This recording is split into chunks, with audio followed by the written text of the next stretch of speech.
The rain fell in soft sheets over the retreat at Twin Lakes, a gated community in Sanford, Florida, on February 26, 2012, as Trayvon Martin, a 17-year-old black teenager, walked through the neighborhood's quiet streets. At 5'11" and 158 pounds, Trayvon's lanky frame was hunched under a gray hoodie, his hands clutching a bag of Skittles and an Arizona iced tea from a nearby 7-Eleven. The Miami Gardens native was visiting his father, Tracy Martin, 45, and staying with Tracy's fiancée, Brandy Green, in her townhouse on Retreat Circle. The air was humid, the streetlights casting dim halos on the wet pavement as Trayvon talked to his girlfriend, Rachel Jeantel, 17, through his earbuds, his voice light despite the drizzle. He didn't know that George Zimmerman, a 28-year-old white Hispanic man and self-appointed neighborhood watch coordinator, was watching him from his silver Honda Ridgeline, his eyes narrowed with suspicion. In the next 10 minutes, Trayvon's life would end, and the streets of Twin Lakes would become ground zero for a movement that would shake the world. The retreat at Twin Lakes, a modest complex of 260 townhouses off Reinhardt Road, was a microcosm of Sanford's tensions. The community, once a middle-class haven, had seen break-ins, fueling fear among residents. Zimmerman, a stocky man with a buzz cut, lived on Twin Trees Lane, his 911 calls frequent, 46 in the past year, often about suspicious black males. At 7:09 p.m., he spotted Trayvon walking near the clubhouse, his hoodie up. "This guy looks like he's up to no good," Zimmerman told the 911 dispatcher, his voice tight. "He's just walking around, looking about." The dispatcher asked, "Is he black, white, or Hispanic?" Zimmerman replied, "He looks black." Trayvon, unaware, kept walking, his sneakers splashing in puddles, telling Rachel, "Some dude's following me." At 7:11 p.m., Zimmerman exited his truck, his Kel-Tec PF9 pistol tucked in his waistband. "He's running," he told the dispatcher, his breath heavy as he followed Trayvon toward the T intersection of Twin Trees Lane and Retreat Circle. "Are you following him?" the dispatcher asked. "Yeah," Zimmerman said. "Okay, we don't need you to do that," came the reply. Zimmerman ignored it, his footsteps crunching on the grass. Trayvon, now near Brandy's townhouse, told Rachel, "He's close." She urged him, "Run." Trayvon, defiant, said, "I'm not running." At 7:15 p.m., Rachel heard Trayvon say, "Why you following me?" A scuffle followed, her phone catching muffled yells, before the call cut off. At 7:16 p.m., a gunshot cracked through Twin Lakes. Residents flicked on porch lights, peering through blinds. Trayvon lay face down on the grass, a bullet in his chest, his Skittles and tea scattered. Zimmerman stood over him, blood on his face, claiming Trayvon attacked him. Sanford police arrived at 7:17 p.m., their flashlights sweeping the scene. Officer Timothy Smith, 38, a white man, cuffed Zimmerman, who said, "I was yelling for help, but no one came." Trayvon, unresponsive, was pronounced dead at 7:30 p.m., his body taken to the Volusia County morgue. Police tagged his hoodie, his phone, his snacks, and labeled him John Doe. Tracy Martin, frantic, called 911 at 8:30 p.m., reporting Trayvon missing. It wasn't until 6 a.m. The next day, February 27th, that police showed Tracy a photo of Trayvon's body, his son's face frozen in death. The Twin Lakes streets buzzed with whispers as Sanford police investigated. Zimmerman, released without charges, claimed self-defense under Florida's Stand Your Ground law, saying Trayvon punched him, broke his nose, and slammed his head on the sidewalk.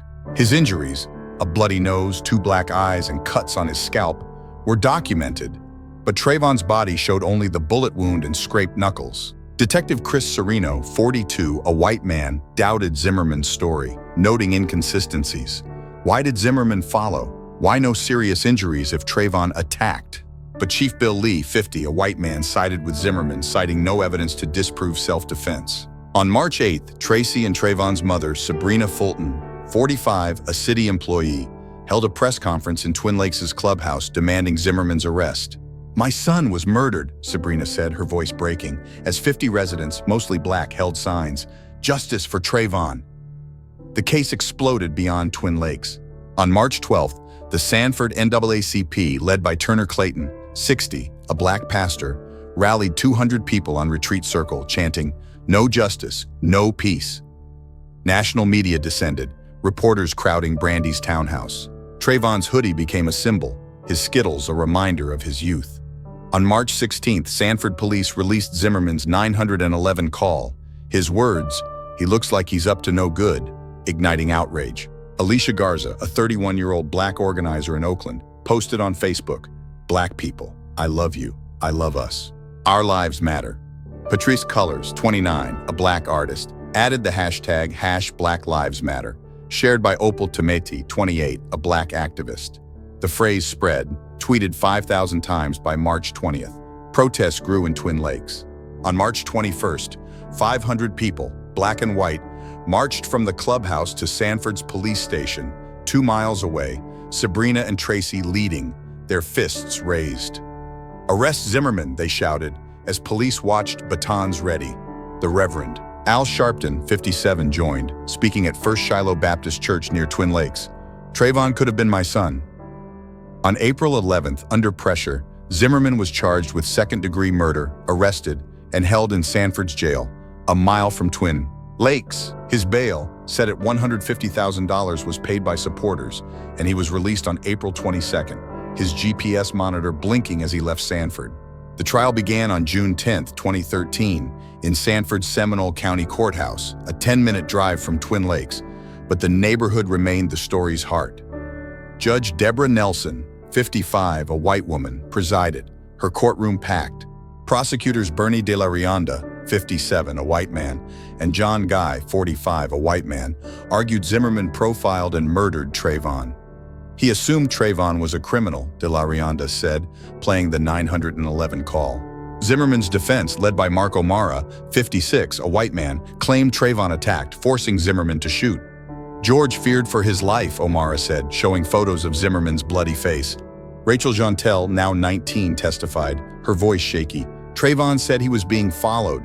The defense attacked her credibility, citing her slang and demeanor, a move critics called racist. Twin Lakes residents testified, their voices echoing the night's chaos. Celine Bahadur, 28, a black woman, said she heard running and cries for help, contradicting Zimmerman's claim. Jane Serdica, 58, a white woman, said she heard a boy's voice screaming, not a man's. Forensic experts clashed. Dr. Vincent DeMaio, 71, a white pathologist, said Zimmerman's injuries matched his story. Dr. Shipping Bao, 51, an Asian medical examiner, said Trayvon was shot at close range, suggesting no struggle. The jury, 5 white women, 1 Hispanic woman, listened, their faces unreadable. Sabrina in the gallery clutched Tracy's hand, her eyes wet.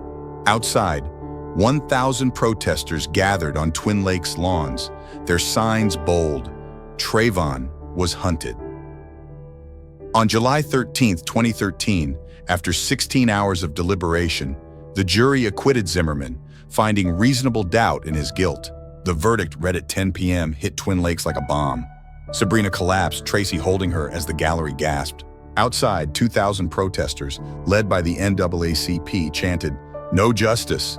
Some threw bottles, others wept, as police in riot gear lined Retreat Circle.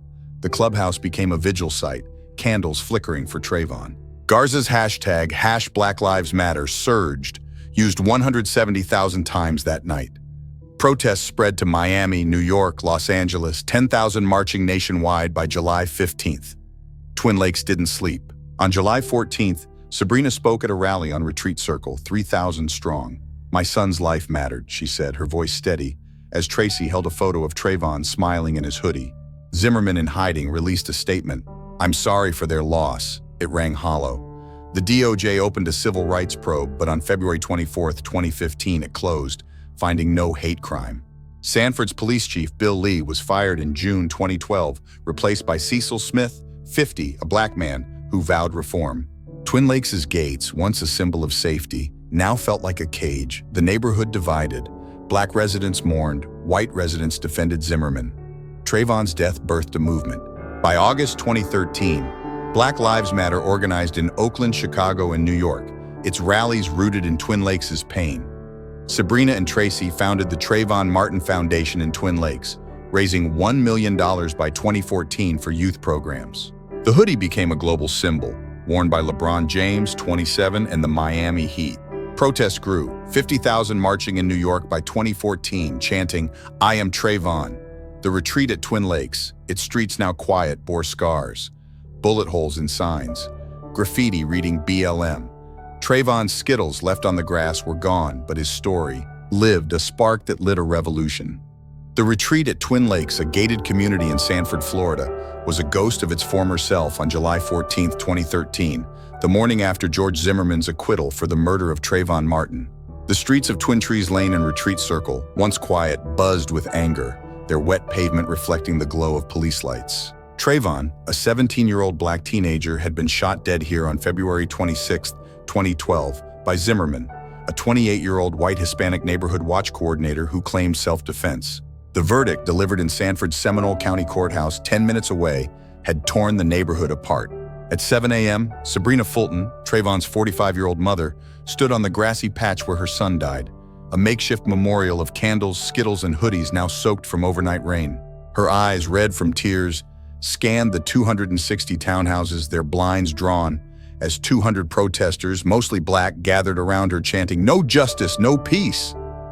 In Twin Lakes, Trayvon's death had sparked Black Lives Matter, BLM, and the fight was far from over. The neighborhood, a maze of beige townhouses and manicured lawns off Reinhardt Road, was a tinderbox. Black residents like Brandy Green, 34, Trayvon's father's fiancée, mourned openly, their porches adorned with "Justice for Trayvon" signs. White residents, some Zimmerman supporters, stayed silent, their gates locked. The clubhouse on Retreat Circle, where Zimmerman first spotted Trayvon, was now a rallying point. At 8 p.m. on July 14th, Tracy Martin, Trayvon's 45-year-old father, spoke to 500 people there, his voice breaking. "My son was hunted," he said, holding a photo of Trayvon in his gray hoodie. "This isn't over." The crowd, mixed black, white, and Latino, roared, their fists raised as police led by new Chief Cecil Smith, 50, a black man, watched warily, their cruisers lining the entrance. The acquittal fueled protests in Twin Lakes. On July 15th, 1,000 people marched from the clubhouse to the neighborhood's gates, their signs bold, "I am Trayvon." Sabrina, in a black dress, led alongside Turner Clayton, 60, the Sanford NAACP president. "We'll keep fighting," she vowed, her voice steady despite threats. Anonymous calls to her phone saying, "Leave or die." The national spotlight grew, CNN and MSNBC camping outside Brandy's townhouse.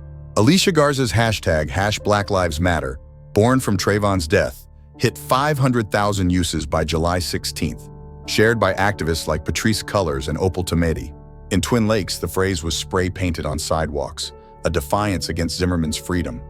The neighborhood faced new tensions. On July 20th, a black teenager, Marcus Tate, 16, was attacked near Twin Trees Lane by two white men shouting, "Trayvon deserved it." Marcus, with a broken nose, told police it was retaliation for protests. Chief Smith, under pressure, arrested the men, but their bail was paid by a group calling itself Sanford Patriots, linked to Zimmerman's supporters. Sabrina and Tracy, now running the Trayvon Martin Foundation from a rented office in the clubhouse, raised $50,000 for Marcus's medical bills. "This is Trayvon's pain again," Sabrina told 300 supporters on July 25th, her voice shaking as she stood by the memorial, now adorned with fresh Skittles and Arizona tea cans. Twin Lakes streets became a battleground. On August 1st, 2,000 protesters, led by the Reverend Al Sharpton, gathered at the clubhouse, their chants echoing, "Arrest the system." A counter-protest, 100 white residents waving "Stand Your Ground" signs, faced off, separated by police tape. A brick thrown from the counter group hit a black woman, Tanya Jones, 28, in the head, requiring 10 stitches. Smith, flanked by 50 officers, promised justice, but the attacker fled. The NAACP, in a press conference on Retreat Circle, demanded a DOJ probe into Sanford's policing, citing 20 complaints of racial profiling since Trayvon's death. On August 10th, the DOJ expanded its civil rights investigation, focusing on Twin Lakes incidents.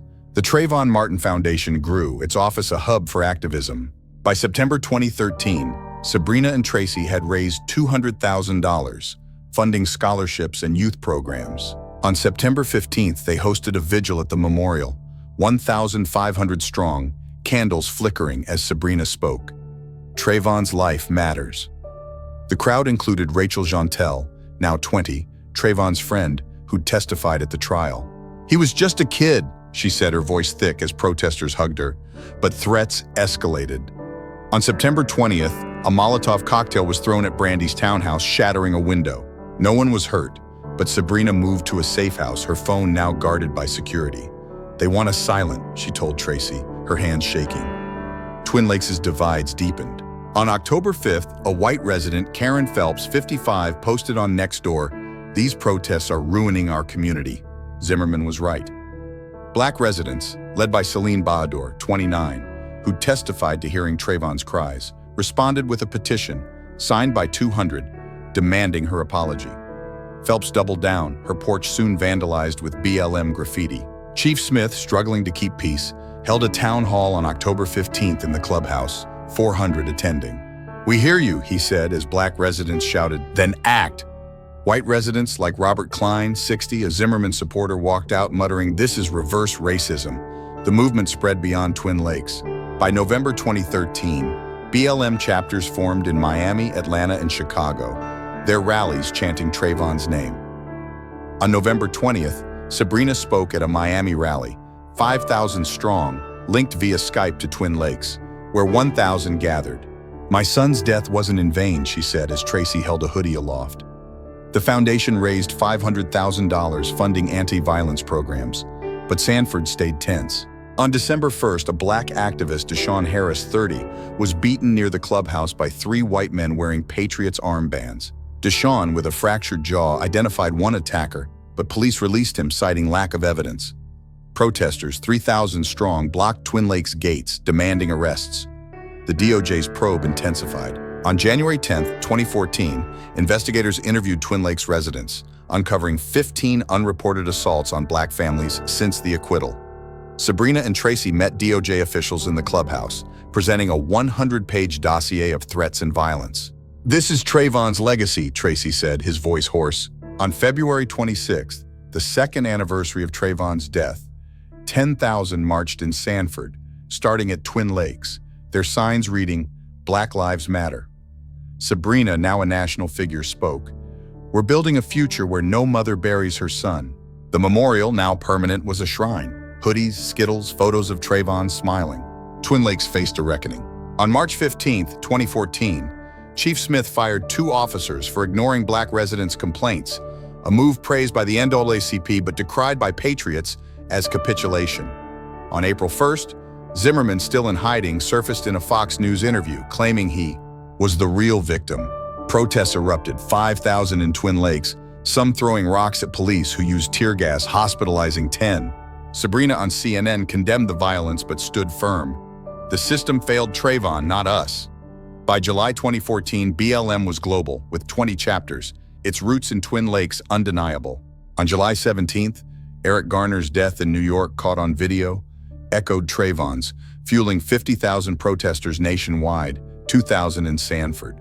On August 9th, Michael Brown's killing in Ferguson, Missouri, linked to Trayvon's, sparked riots, with Twin Lakes hosting solidarity vigils, 3,000 strong. Sabrina and Tracy, now advisors to BLM, spoke at a December 13th rally in Washington, D.C., 25,000 attending, but returned to Twin Lakes, their fight local. "This is where it started," Tracy told 1,500 at the clubhouse. The retreat at Twin Lakes, its streets scarred, was a symbol. By December 31st, 2014, the foundation had raised $1.2 million, funding 50 scholarships. Sabrina, now 47, and Tracy, 47, lived with security, their lives forever changed. The memorial, guarded by volunteers, stood firm, its candles lit nightly. Twin Lakes gates couldn't contain Trayvon's legacy, a movement born in blood, growing in defiance, demanding that Black Lives Matter. The retreat at Twin Lakes in Sanford, Florida, was a weary monument to Trayvon Martin's death on January 1st, 2019, its streets etched with the scars of nearly 7 years of unrest. The gated community's 260 townhouses, fading under the Florida sun off Reinhardt Road, bore the weight of history.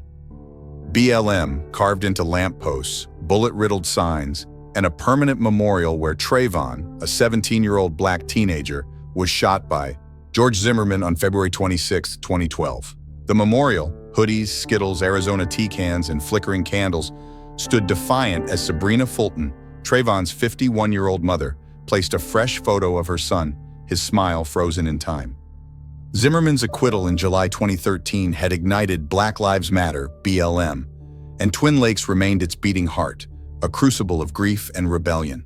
At 10 a.m., 500 protesters, black, white, and Latino, gathered around Sabrina, their chants raw, Trayvon's blood cries out.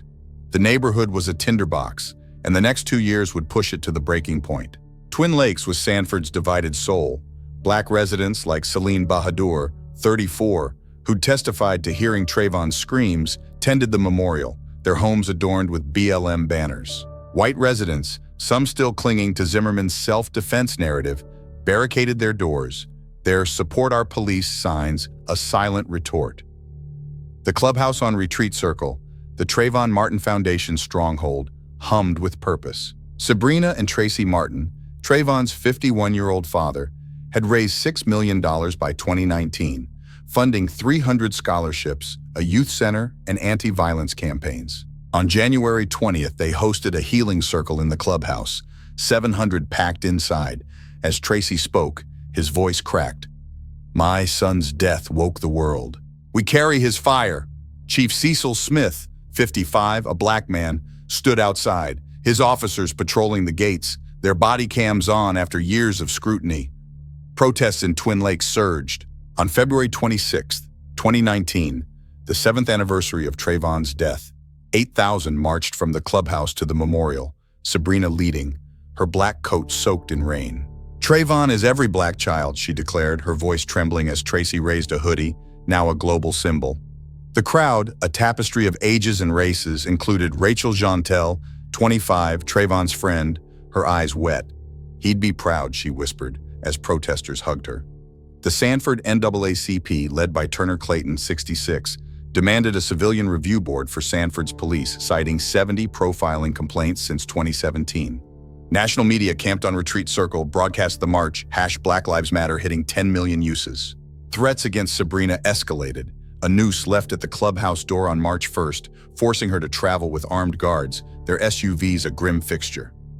Violence tore through Twin Lakes. On April 5, 2019, a black teenager, Malik Carter, 15, was shot dead by Sanford police near Twin Trees Lane, officers claiming he reached for a weapon. Malik, unarmed, had been walking home from the 7-Eleven, Skittles in his pocket, an eerie echo of Trayvon. Chief Smith suspended the officer, but a grand jury, citing insufficient evidence, declined charges. On April 10th, 10,000 protesters, led by Sabrina and Tracy, flooded Twin Lakes chanting, "Malik is Trayvon."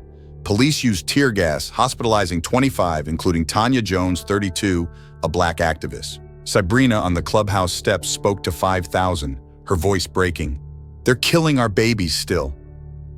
The foundation raised $100,000 for Malik's family, but Sanford's rage boiled over. A police cruiser torched near Retreat Circle.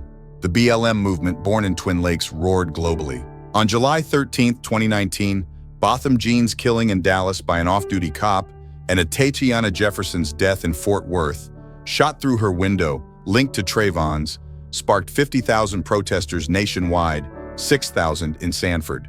On July 20th, Sabrina spoke at a Twin Lakes vigil, 4,000 strong, candles glowing. Botham, Tatiana, Trayvon, their lives matter. Patrice Cullors, 35, a BLM co-founder, joined, her voice fierce. "This started here." A counter-protest, 500 white. Residents waving "All Lives Matter" signs, clashed, police separating them with shields. A bottle, thrown from the counter-group, hit a black protester, Deshaun Harris, 27, in the face, fracturing his cheekbone. Smith arrested the thrower, but Sanford patriots, Zimmerman's lingering allies, bailed him out, their ex-posts calling protesters thugs. The foundation grew stronger.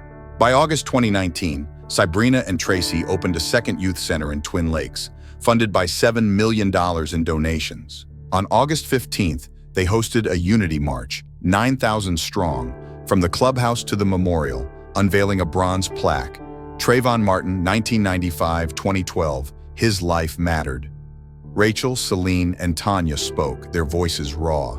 "We're his voice," Celine said as 2,000 candles lit the night, but violence struck again. On September 10th, a black activist, Latoya Williams, 37, was stabbed near the youth center by 2 white men shouting, "BLM scum."